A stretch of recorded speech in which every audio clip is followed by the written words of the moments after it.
આકાશવાણી ભુજ પ્રસ્તુત છે અખબારોની હેડલાઇન્સનો કાર્યક્રમ હેવર હેવર.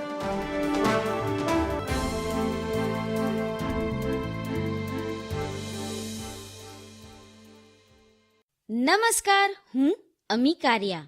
ગઈકાલે ધૂળેટી હતી, તેથી આજે છાપાઓ આવેલ ન હોવાથી અમે ટેલિવિઝન તેમજ ઇન્ટરનેટ પરથી સમાચાર લીધેલ છે.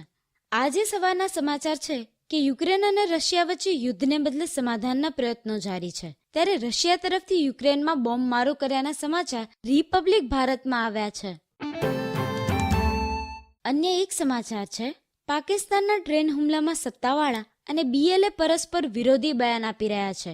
રિપબ્લિક ભારત કહે છે કે સરકાર 33 આતંકવાદીઓને ન્યુટ્રલાઇઝ કરવાનો દાવો કરે છે અને તમામ સૈનિકો છોડાવી લીધાનું કહે છે. બલોચ લિબરેશન આર્મી 214 સૈનિક બંધકોને મારી નાખ્યાનો દાવો કરે છે.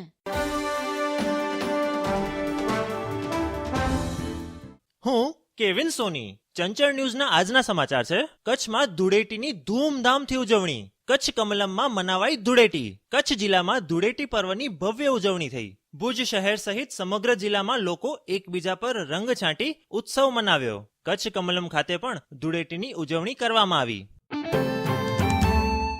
અન્ય એક સમાચાર છે, રાજકોટના એટલાન્ટિસ બિલ્ડિંગમાં ભીષણ આગ, 3ના મોત. ગુજરાતના રાજકોટમાં 150 ફૂટ રિંગ રોડ પર આવેલી એટલાન્ટિસ બિલ્ડિંગમાં 5મા અને 6ઠા માળે લાગી આગ. ઘટનાની જાણ થતા પોલીસ અને ફાયરની ટીમ તાત્કાલિક ધોરણે ઘટના સ્થળે પહોંચી ગઈ. ફાયરની ટીમે આગ બુઝાવવાના પ્રયાસ કર્યા. આગમાં અત્યાર સુધી 3 વ્યક્તિના મોત નિપજ્યા છે.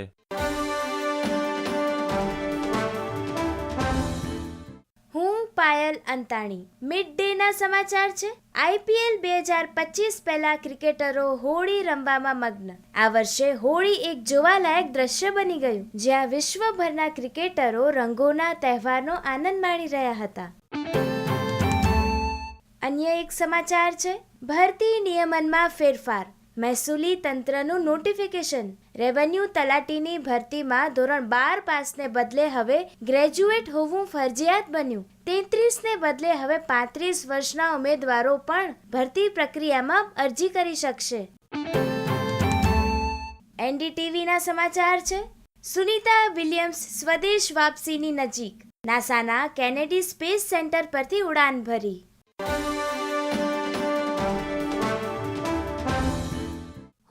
રિદ્ધિ મહેતા.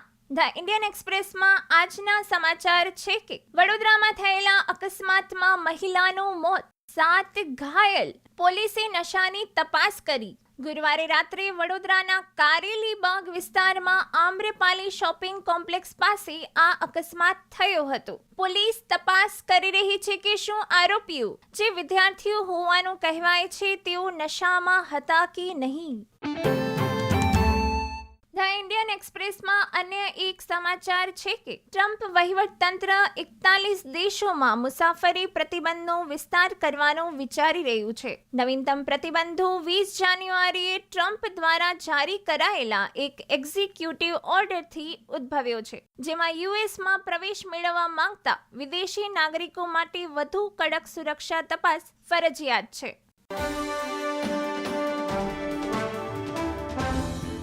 હું નીરજ મચ્છર.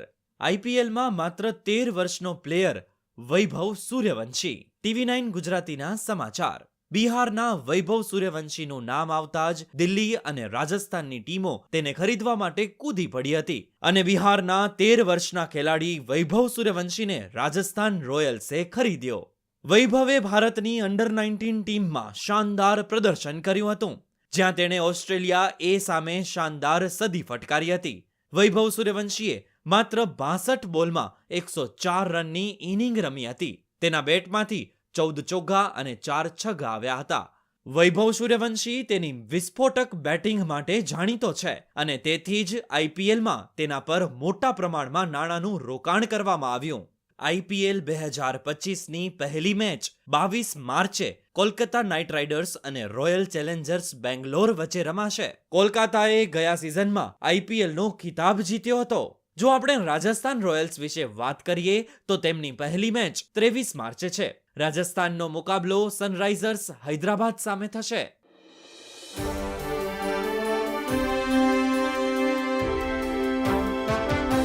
અખબારોની હેડલાઇન્સનો કાર્યક્રમ હેવર હેવર